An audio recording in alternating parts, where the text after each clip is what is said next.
Greetings and salutations, my friends. My name is Travis, aka Dad, here to help you elevate your parenting game. And on this channel, we do tips, tricks, hacks, and strategy in parenting just like this.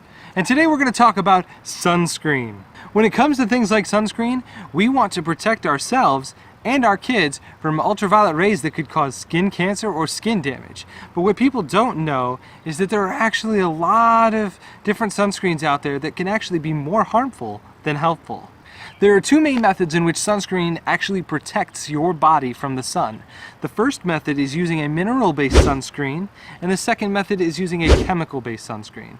Now, in a mineral-based sunscreen, it uses something like zinc dioxide or raspberry seed oil, carrot seed oil, something with a natural SPF. Chemical-based sunscreens are actually sunscreens that you'd most commonly find in places like convenience stores or grocery stores, or when you're just on vacation. They're the most commonly used sunscreens around, and they actually can be the most harmful and toxic for your body because they contain chemicals that are actually more harmful than good. If you've got an over-the-counter sunscreen, take a look at it and see if it has one of these four chemicals listed inside it: oxybenzone, avobenzone, parabens, or fragrance.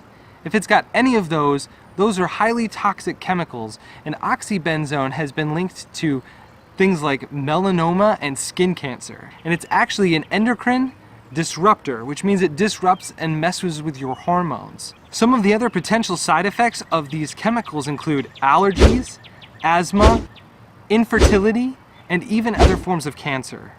Now, I'm not here to try and discourage you from using sunscreen, but I am here to point you in a direction that would at least give you enough information to make an educated decision and the resources to help you make that decision. So if you're not going to use chemical-based sunscreens, what are you going to use?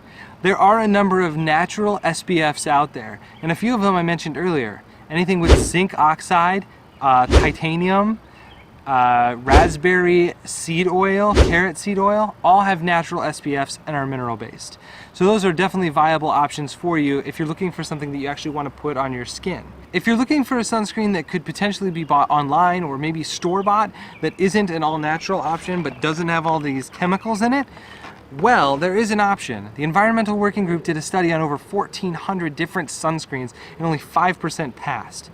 But their number one pick was Neutrogena. So look online, maybe you can find it in stores. Neutrogena could be a potential great sunscreen for you. In some of the most recent news involving chemical-based sunscreens, Banana Boat has been in the news for all the wrong reasons. In Canada, there's been 3 reported cases in the past couple months where children had chemical burns on their skin from Banana Boat sunscreens, and they were different Banana Boat sunscreens.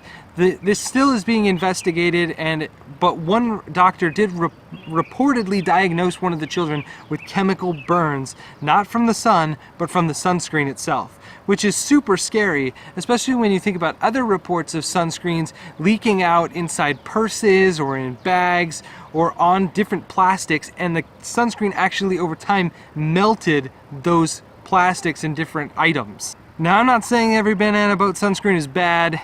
Yours may be perfectly fine, and this is nothing against Banana Boat, but if it were me, I'd take every Banana Boat sunscreen I could find and throw it in the garbage. If you're interested in an all-natural sunscreen with minerals and organic elements, I'll link in the description below a place where you can actually use a step-by-step process to DIY your own sunscreen. If you're interested in learning more about these sunscreens, these chemicals, and what they could do, I'll link some resources that I used in the description down below that are great and very informative and will help you stay protected this summer.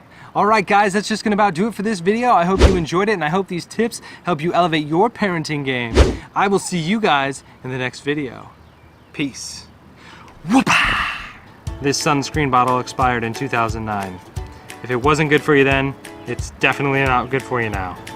This says made in Canada. I thought everything in Canada was supposed to be good. This says patent pending. For external use only. What else are you using it for? Questions or comments? Many.